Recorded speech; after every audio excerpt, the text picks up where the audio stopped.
E aí, gente, beleza? Beleza? Tranquilos? Na aula passada eu falava de morfema. Eu disse que morfema é a menor unidade da palavra que mantém sentido. Lembra? Morfema é a menor unidade da palavra que mantém sentido. Esse conceito é importantíssimo. Importantíssimo, certo? Por isso que eu posso falar agora de estrutura das palavras. E por favor, é claro que esse é um conteúdo gramatical, mas é um conteúdo gramatical que ajuda demais em interpretação textual também. Ajuda demais em interpretação textual também. Os morfemas são as menores unidades de palavras que mantêm sentido. E o morfema pode ser lexical ou pode ser gramatical.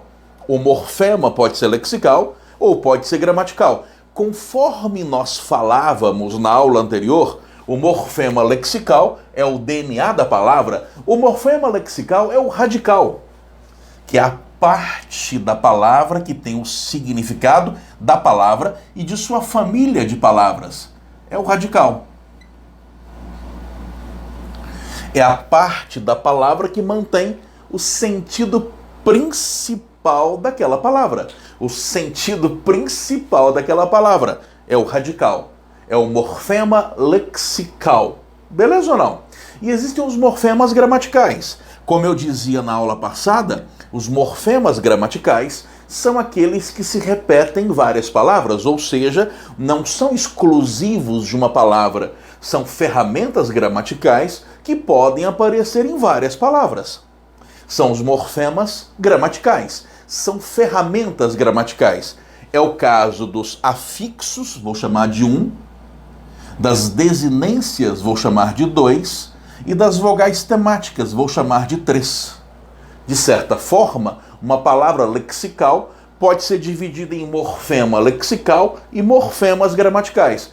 E além disso, é claro, vou falar também de vogais de ligação e consoantes de ligação, nessa sequência. Repito, não só dando conteúdo gramatical, mas mostrando principalmente como é que isso aparece em questões de interpretação textual, o que será bastante importante para nós. O que será, sem dúvida alguma, bastante importante para nós. Beleza? Eu quero falar primeiramente dos afixos.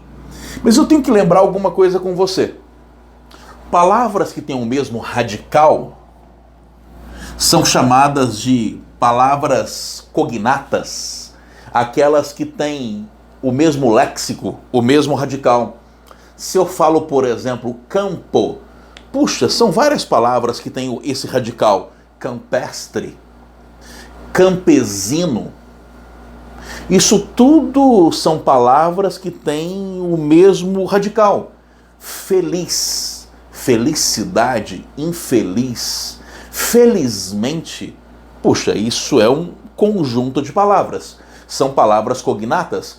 Isso tudo pertence à mesma família de palavras. Tudo bem que alguns gramáticos entendem que palavras cognatas e família de palavras não sejam a mesma coisa, mas aqui para o ensino médio são a mesma coisa sim, tá? São a mesma coisa sim, aqui para nós. Agora, por favor, antes de continuar, eu sou obrigado a fazer uma diferenciação fundamental para você. Eu sou obrigado, por exemplo, a diferenciar o papel dos afixos e o papel das desinências. Os afixos fazem uma palavra virar outra palavra. Por exemplo, feliz é uma palavra, infeliz é outra palavra. Isso aqui é um afixo. O prefixo é um afixo.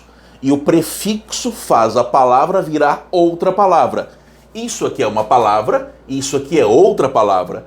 As desinências não fazem a palavra virar outra palavra. As desinências apenas flexionam a palavra.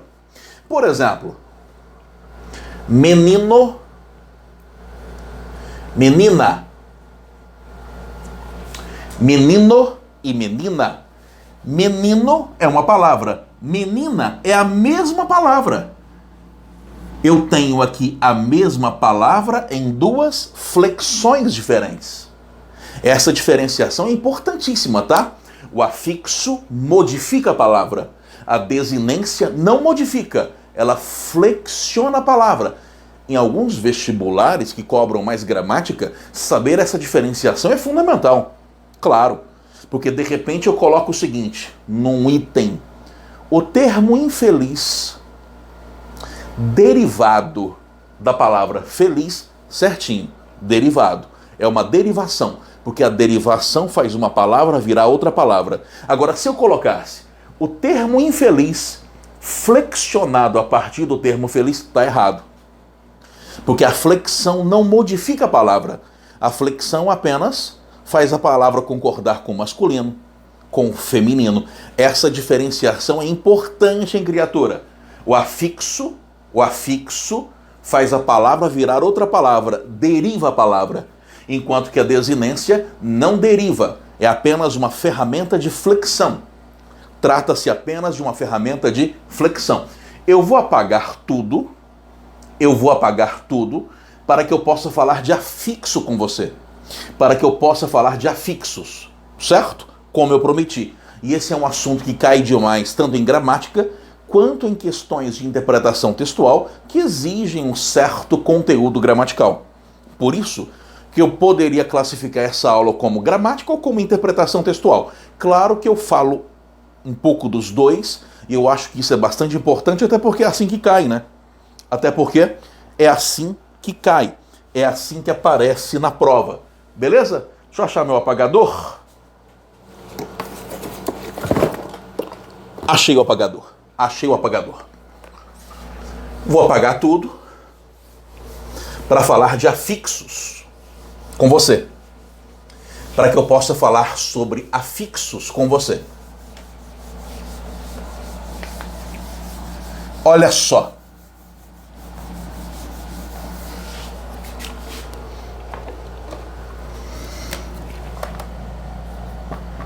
Eu coloquei 3 tópicos sobre morfemas gramaticais.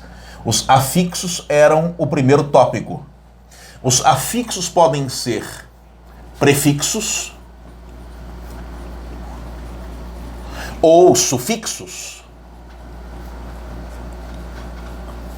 Prefixos ou sufixos. O afixo é uma forma chamada de forma presa. O que significa dizer que é uma forma presa? É uma forma que não existe sozinha na língua. Não existe sozinha. Por isso que quando você procura no dicionário um prefixo, o prefixo aparece normalmente assim, ó, lá no dicionário. Ele aparece assim, ó. O prefixo in aparece com esse hífen. E esse hífen quer dizer o quê? Esse hífen quer dizer o quê, sobretudo? Quer dizer que esse in não existe sozinho. Ele tem que vir antes de uma palavra. O sufixo mente, por exemplo, aparece assim, ó. Isso quer dizer o quê? Quer dizer que ele não existe sozinho. Ele aparece depois de uma palavra, depois de um radical. Os afixos em língua portuguesa são os prefixos e os sufixos. Os pré, claro, né? Se é pré, os prefixos vêm antes e os sufixos vão depois. São formas chamadas de formas presas. Tem sentido, mas não tem sentido sozinhos. Os prefixos e sufixos. Esse in, sozinho, não tem qualquer sentido. Esse mente também não faz qualquer sentido sozinho. Professor, e a minha mente? Aí é outra coisa, né, criatura? Professor, e ele mente? Aí é outra coisa, né, criatura? Aí são termos diferentes, com significados diferentes. Por favor, não confunda essas coisas. Por favor, não confunda essas coisas. Beleza? Tranquilo, tranquilo? Mais importante do que ficar decorando listas de prefixos e listas de sufixos é você compreender o que eu vou falar aqui agora para você. Mais importante do que ficar decorando listas enormes de prefixos e sufixos é você entender o que eu vou colocar aqui agora. Fechou? Por exemplo, vou falar algumas coisas importantes sobre isso. Eu tenho, por exemplo, o radical de feliz. A palavra feliz. Se eu coloco um prefixo, por exemplo, o prefixo in, eu crio a palavra infeliz. Se eu coloco um sufixo, por exemplo, o sufixo mente, eu crio felizmente. Eu crio felizmente. Beleza, né? Eu posso ter infeliz, eu posso ter felizmente. Agora, preste atenção no que eu vou falar para você. O prefixo, nesse caso, mudou o sentido da palavra, mas não mudou a classe gramatical. Feliz era adjetivo. Infeliz continua sendo adjetivo. Infeliz continua sendo adjetivo. Ou seja, o prefixo é uma interessante ferramenta de mudança de sentido. Mas o prefixo não muda a classe gramatical. O que era adjetivo continua sendo adjetivo. O que era adjetivo continua sendo adjetivo. Diferentemente do sufixo. Feliz e felizmente tem mais ou menos o mesmo sentido, vai? Não são sentidos absolutamente iguais, mas são mais ou menos o mesmo sentido. Só que feliz é adjetivo. Felizmente é advérbio. Ou seja, o sufixo altera principalmente a classe gramatical. Principalmente a classe gramatical.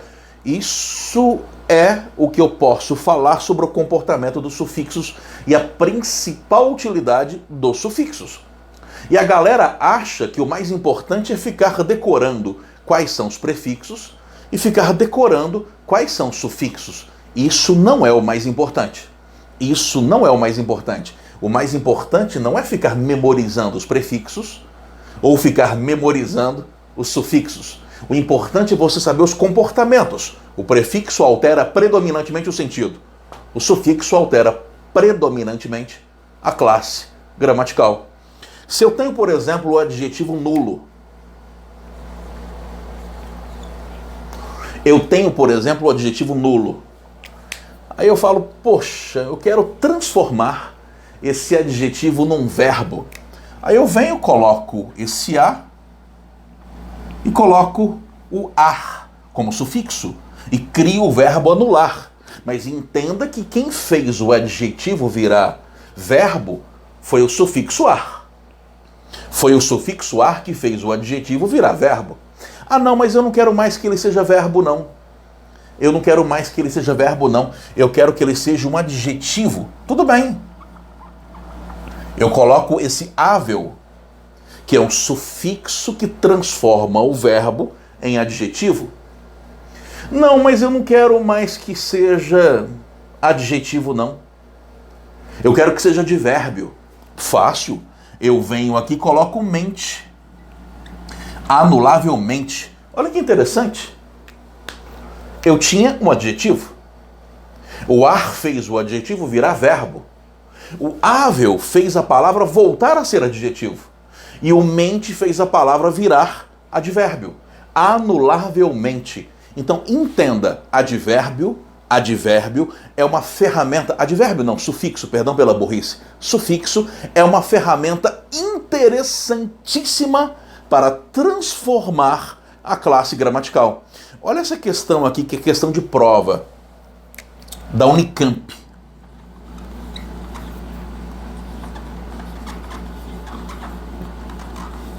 Ou é da Unicamp ou da FUVEST, eu não me lembro exatamente qual das duas. É uma questão de prova. Olha que interessante, olha que interessante.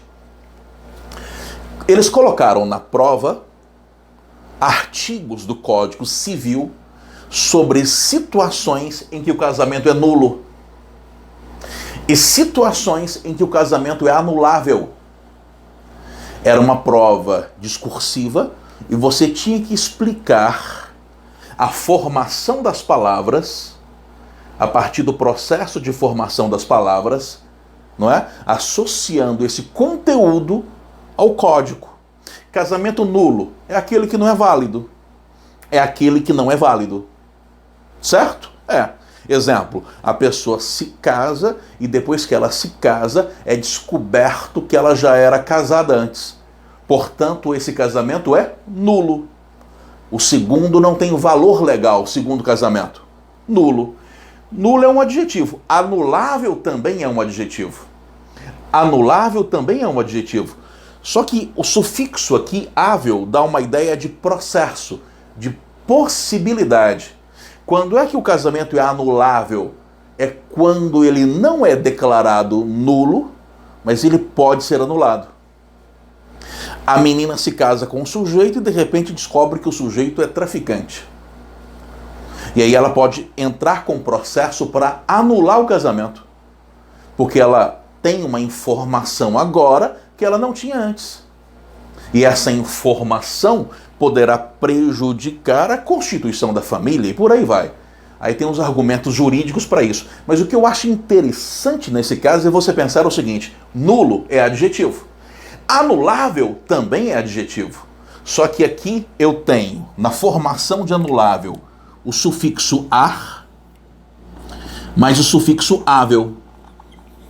O sufixo ar, mais o sufixo ável. O ar fez a palavra virar verbo.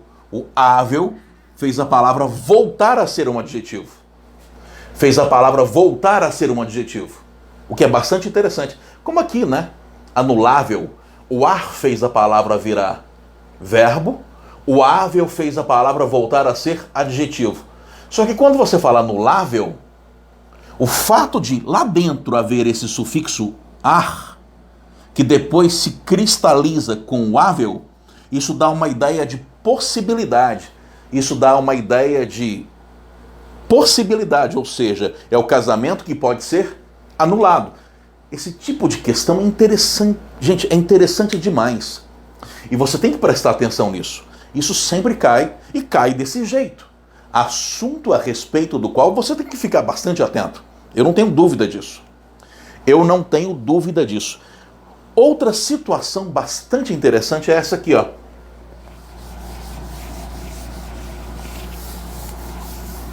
Falando ainda de afixos.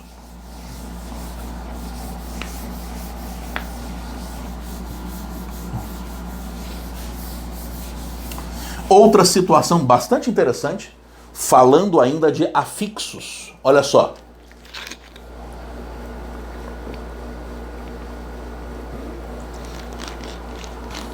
Olha só. Você já percebeu que mento e são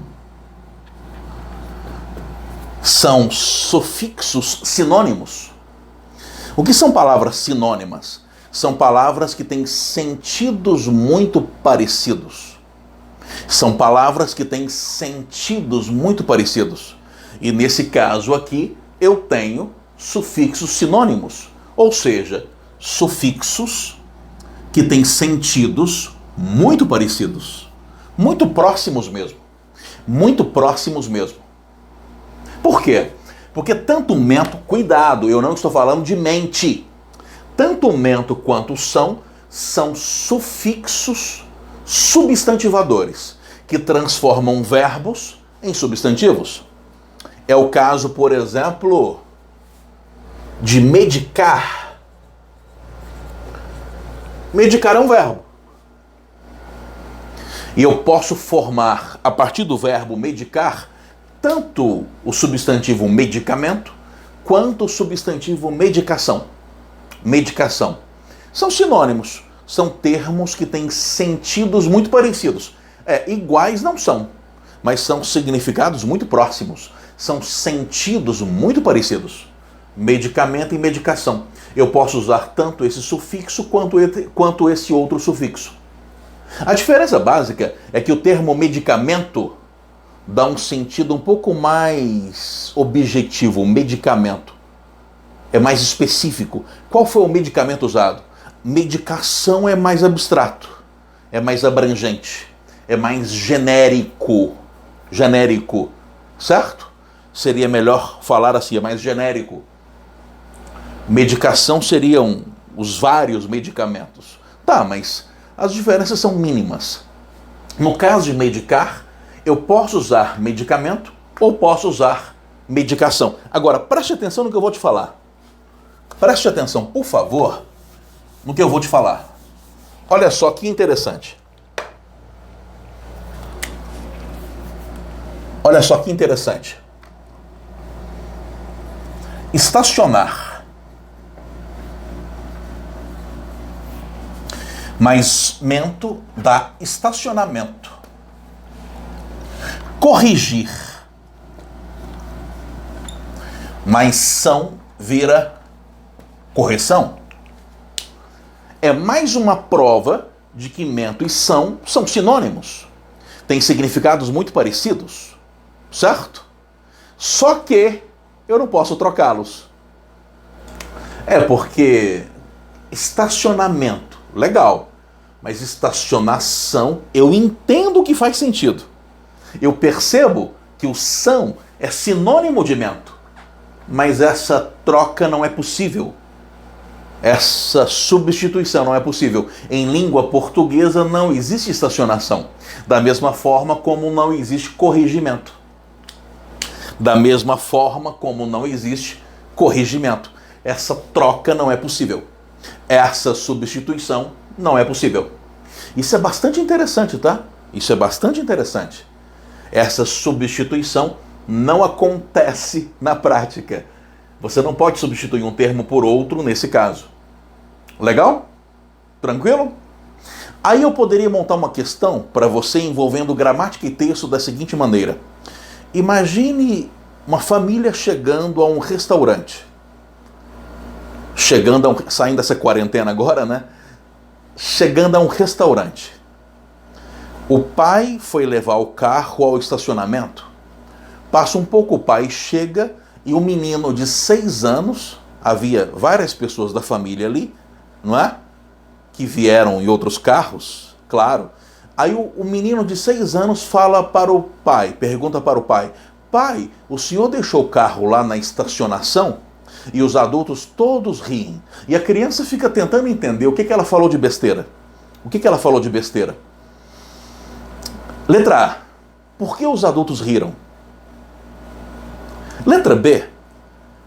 Por que, apesar de os adultos rirem, ainda assim, eles entenderam o que a criança disse? Letra A. Por que as crianças riram? As crianças não, os adultos riram. Os adultos riram porque a criança usou uma palavra que não existe. O que provocou estranhamento dos adultos. Letra B. Por que, apesar de os adultos rirem, porque mesmo assim, eles entenderam o que a criança disse? Porque ainda que a palavra estacionação não exista, a criança usou um processo lógico de formação de palavras. Mesmo que a forma estacionação não exista, a criança usou um processo lógico de formação de palavras. O que fez todo sentido. O que fez todo sentido. Engraçado, né? A criança errou porque pensa. Como ela é muito jovem e tem um vocabulário bastante limitado ainda, a criança acaba tendo que pensar enquanto fala, porque ela é obrigada a formar a palavra enquanto está pensando. Já o adulto decorou as palavras. Ele não tem que formar a palavra enquanto fala. Interessante, né? A criança erra porque pensa. O adulto acerta porque decorou. Quer ver mais uma outra questão interessante sobre esse assunto? Sobre afixos. Outra questão interessante sobre afixos. É isso aqui, ó. Outro assunto interessante demais. É que eu disse para você que os sufixos alteram a classe gramatical da palavra. Normalmente é isso que acontece, não é? A exceção A. Quais são as exceções? Os aumentativos e os diminutivos. Eles não alteram a classe gramatical. É porque café é substantivo. Cafezinho continua sendo substantivo. Amigo, certo? A palavra amiga pode ser um adjetivo, pode ser um substantivo, mas tudo bem. Se eu falo amigão, ele é meu amigão, esse aumentativo não mudou a classe gramatical da palavra. Amigo é originalmente adjetivo, né? É uma pessoa amiga. É um sujeito amigo. Certo? Agora se eu falo o amigo, aí nesse caso é substantivo, mas não interessa. O que eu estou dizendo para você é que o sufixo ão, nesse caso, o aumentativo, não mudou a classe gramatical da palavra. Então, os diminutivos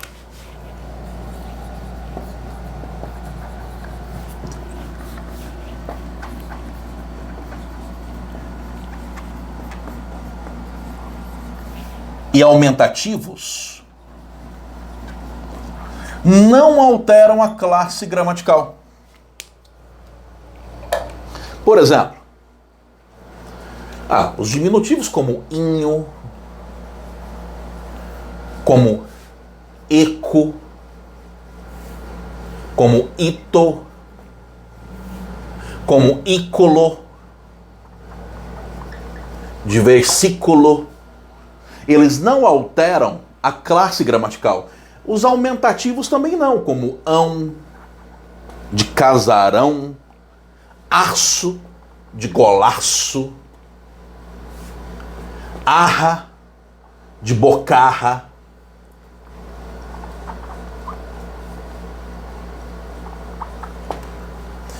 Os aumentativos também não alteram a classe gramatical. Então preste atenção.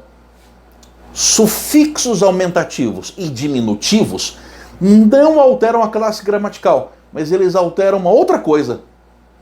Eles alteram uma outra coisa, que é o sentido. Muitas vezes. Certo ou não certo? Porque, não, tudo bem, gente, olha só, preste atenção, por favor. Sufixo aumentativo aumenta? Aumenta. Então altera o sentido. O sufixo diminutivo diminui? Claro, então altera o sentido. Mas não alteram a classe gramatical. Não alteram a classe gramatical. Isso é uma questão que sempre aparece, tá? É uma exceção. Os sufixos, não é? Não alteram a classe gramatical. E nós sabemos que o papel do sufixo normalmente qual é? É alterar a classe gramatical. Normalmente é esse o papel do sufixo. Normalmente é esse o papel do sufixo. Beleza ou não? Tranquilo? Algum problema existencial? Agora, interessante. Com o tempo, com o passar da história, alguns diminutivos deixaram de diminuir e alguns aumentativos deixaram de aumentar. Por exemplo, teoricamente,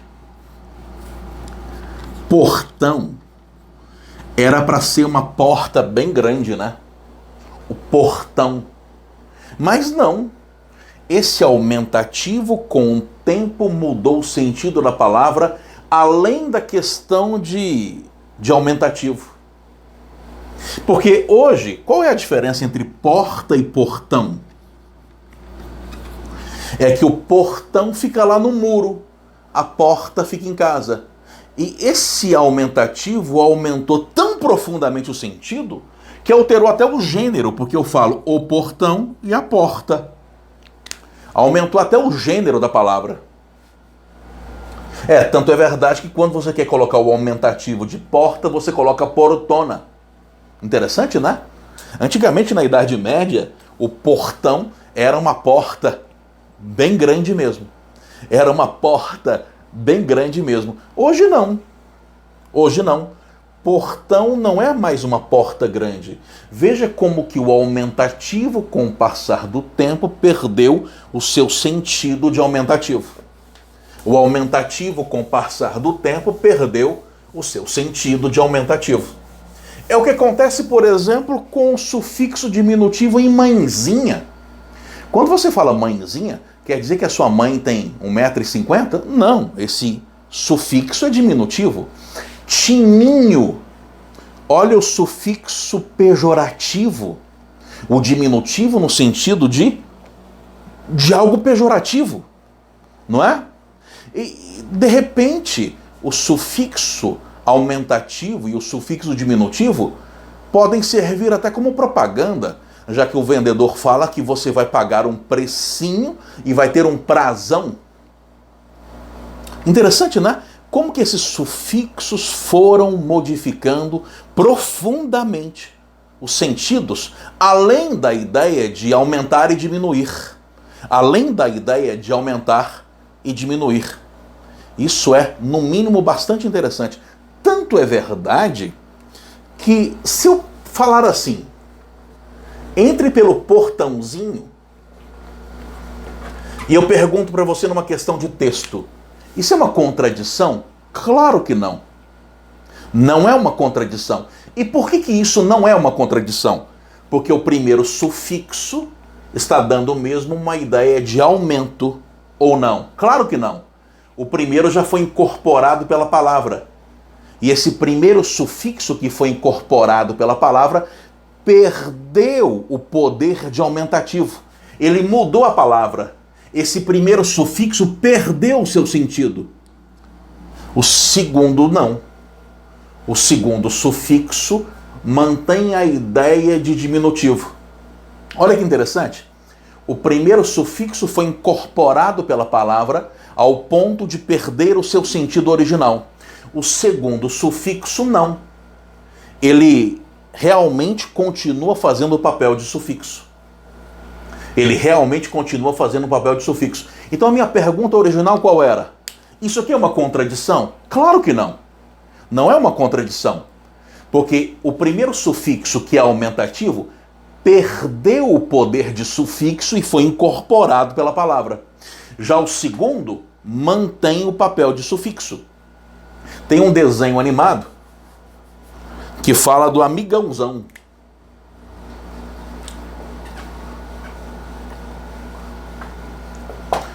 Isso é bastante interessante, amigãozão, porque o primeiro sufixo dá a ideia de intensidade da amizade. E o segundo sufixo mostra que ele é um amigo grande fisicamente. Aqui é muito amigo mesmo. Puxa vida, como ele é amigo? É a intensificação da amizade. Aqui é porque ele é uma pessoa grande, um animal grande lá no desenho, né? Lá no desenho. Ou seja, ele é fisicamente grande. Amigão, amigão. Quer dizer que o seu amigão tem 1,90 m? Não. Esse aumentativo está no sentido de intensificar a amizade. Por isso que o primeiro sufixo perdeu o papel aumentativo. E quem manteve o papel aumentativo foi o segundo. Para terminar esse papo. Olha só. Importante demais. Você já percebeu que sufixos que indicam nacionalidade são, por exemplo, anno de italiano, ex de francês, ense de Canadá. Beleza ou não? Ense de canadense. E por aí vai. E por aí vai. São sufixos que indicam nacionalidade. O sufixo eiro indica profissão de padeiro, de engenheiro. Aí a pergunta que eu faço é, por que nós falamos brasileiro se o sufixo eiro indica profissão? Isso daria uma excelente questão, você não acha? Por que nós usamos o sufixo eiro, já que eiro dá a ideia de profissão? Porque durante o Brasil colonial, brasileiro era o nome que se dava àquele que vinha para o Brasil a fim de explorar o Brasil. Eram os brasileiros, aqueles cujo trabalho consistia em vir para o Brasil, explorar o Brasil e fazer o que fosse preciso. Se tivesse que roubar, que matar, que assim fosse. Explorar o Brasil e voltar para a Europa. Eles tinham que explorar o Brasil e voltar para a Europa. Brasileiro é aquele cuja profissão consiste em explorar o Brasil. Talvez um dos grandes problemas do Brasil seja o fato de que muita gente aqui ainda são brasileiros. Talvez estejam faltando brasilianos. Beleza? Anote aí. Obrigado, tá? E desculpe pela aula um pouco longa.